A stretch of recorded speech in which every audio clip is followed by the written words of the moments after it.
Gorgeous and fluid, 1988's Ninja Gaiden for the NES revolutionized video game narrative by paying tribute to film classics while sporting best in-class action design.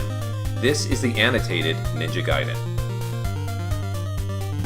Welcome to Act 3, The Chase. It's here that we get some sense of where the actual plot of the game is headed and a little insight into the mysterious statue that was foisted upon us at the end of Act 1. This also gives us our introduction to Walter Smith, the archaeologist and friend of Ryu's father, Ken, that we were tasked to meet during the game's track mode opening cutscene.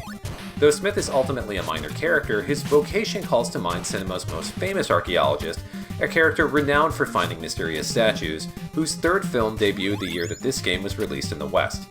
His appearance, with the bushy beard and flannel shirt, may also strike fans of Dr. Jones as resembling one of his creators, writer-director George Lucas, whose other major work will be heavily referenced down the road. Though neither are name-checked specifically by Ninja Gaiden's creators, the fact that this game trades so heavily on references to film and television means that the inferences here may not be factual, but certainly not far off. The cutscene also gives us a name for Ryu's father, Ken.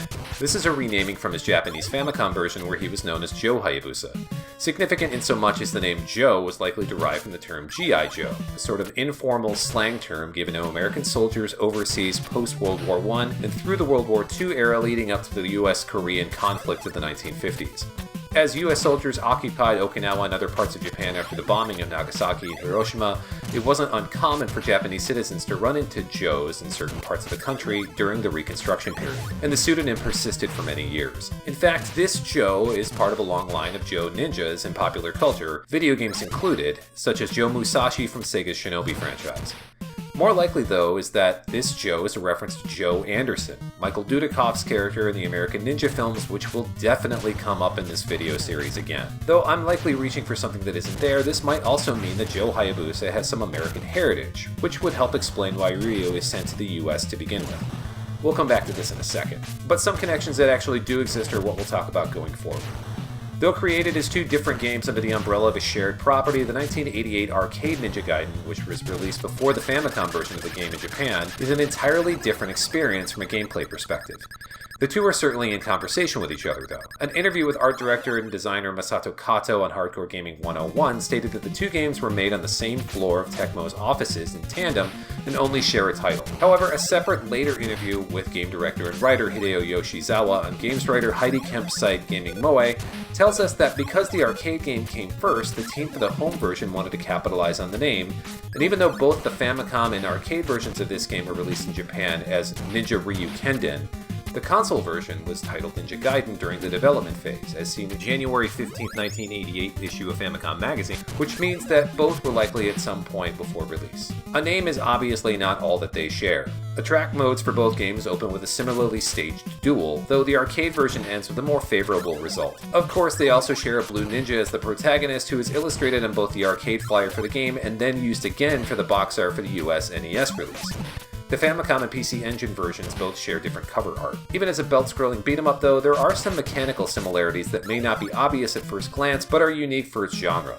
First, the ninja protagonist can perform a running wall spring not terribly dissimilar to Ryu's triangle jump in the home game. Though this isn't used for combat or climbing, it is handy for escaping being cornered on the street. Second, and more obvious if you were to encounter an arcade cabinet in the wild, is the small button atop the joystick used for the ninja to hang from overhead bars and street signs, which is actually employed for traversal if in a clumsy way. The use of the sword, which is ostensibly why this game is titled Ryu Kenden, is also the only weapon power-up in the game, eschewing almost all of the arcade game's contemporaries, such as Tecno's Double Dragon series and its wide array of street weapons. The most enduring legacy of the arcade game, though, is the horrific continue countdown screen, with the ninja tied down and surrounded by a crowd of demonic beings. Since this game's purpose was to bleed the player of quarters, it's safely bolted on the arcade game where these scenes, well, thankfully not this one, were common staples of the format.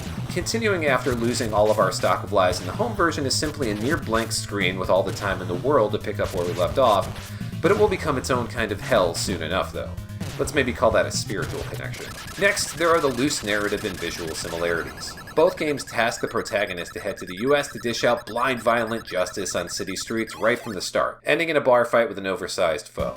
Broadly, both games also share something of a doomsday story. While the console version relies on that of a supernatural, otherworldly doom akin to H.P. Lovecraft's Cthulhu mythology, the arcade game sees our hero battling Bladadamus, the long-lost progeny of Nostradamus, as he carries out whatever evil something is supposed to something at the end of the 1990s. This story comes listed in an issue of Japanese arcade hype magazine Gameist before the publication went all in on the fighting game boom following Street Fighter II in 1991. In their leather, fetish gear, and giant muscles, old Bladadamus and many of his ninja fighting goons adopted looks straight out of George Miller's Mad Max films, starting with the first in 1979, The Road Warrior in 1981, and then Beyond Thunderdome in 1985, all of which had profound impact on Japanese popular culture in the 1980s. Obviously, there are also crowds of masked henchmen that litter every stage of the arcade game, sporting hockey goalie masks, which is an obvious reference to the Friday the 13th slasher film franchise and its famous antagonist Jason Voorhees. Specifically Part 3 in 1982, where Jason dons the signature mask for the first time. This is an illusion that became common in Japanese video games as the 80s transitioned into the 90s, which we already ran into last episode with Bomberhead's design, and the fact that the first half of this stage is titled Crystal Lake, in reference to the location of the first two films in the Friday the 13th saga. Again, movie references are all over both of these games, and we'll see our share before this series is complete. Finally, there's the presence of the Red Ninja, who occupies the second player side of this cooperative Mugas kicking. As a belt-scrolling beat-em-up, it was de rigueur for the first player to be wearing blue, and the second in red, as to differentiate between two identical player characters on screen at any given moment, something codified in, again, Double Dragon in 1987. In fact, Ninja Gaiden represents some of the last games of this genre to do so, as Konami's Teenage Mutant Ninja Turtles also debuted in 1988, giving players both visual distinctions between characters and, as time went on, unique cast members with further licensed fare like The Simpsons in 1991 and X-Men in 1992. The Red Ninja is interesting, though, in the context of the sibling NES game. Think back to the intro to the home game with Ryu's father, Ken, dressed in red and losing his Moonlight Duel. Probably not worth reading too deeply into it, but does that mean the arcade game is an adventure between father and son? Maybe in your headcanon it might. It's also time that we make some inferences about the renaming of Joe to Ken for Western markets. While not explicitly stated in any interviews with past staff, it is perhaps a reference to 1987's Street Fighter by Japanese publisher Capcom and its two famous protagonists. Certainly the Ryu and Ken of the home game don't share the same relationship as their dragon-punching peers. Ken being the Red Ninja is perhaps a subtle nod to the funky-kicking pugilist who also happens to be half Japanese and half American by heritage. As if the arcade developers knew that this video series was coming, the first name pre-programmed into the high score screen of the arcade game is Ryuken, just to give us something to speculate about. The arcade game was developed by a man named Iijima, who went by the pseudonym Strong Shima. According to arcade game composer Ryuichi Nitta in an interview for the release of the Ninja Gaiden Definitive soundtrack, Iijima and the Strong team were individualistic and were happy to create a setting that was eccentric, which meant the game was also something of a parody of the ninja. Not to put any words into his mouth, perhaps a parody of how Western audiences see them, based on how goofy the interlude screens become over time. If you're looking for further proof of this eccentricity, Nitta also mentions that the sounds of the player characters emit when getting hit were made by recording someone slapping a plastic bag with raw meat inside. Okay, finally back to this game. The path away from Smith's lakeside cabin leads us up and through what the manual calls the Lizard Mountains and into Yomi's cave for our duel with the ninja that stole the dark statue during the initial cutscene.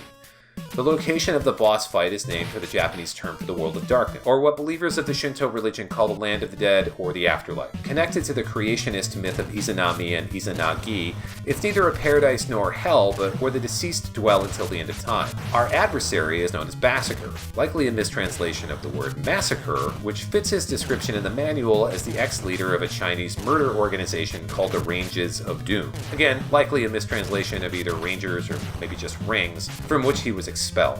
Curiously, art for this character that appears in promotional materials differ from designer Masato Kato's illustrations in the manual, and that it blanks out his face to give him more of a mask-like look. If we look closely here, we can see 2 pixels near the bottom of the face that are likely meant for a mouth, but the PC Engine version of the game recolors the head and deletes this, going full mask. This fight is unique in the game in that it cannot be cheesed with the use of the jump and slash weapon because, well, this is the only level where it doesn't appear. As such, we have 2 viable options for killing this enemy. Either hit him in the air with the art of the fire wheel and contest his projectiles with your sword, or camp out on one end of the screen and slowly whittle down Bassaker's health while using the windmill star as a sort of shield.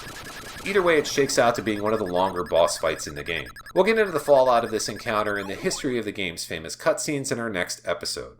See you then.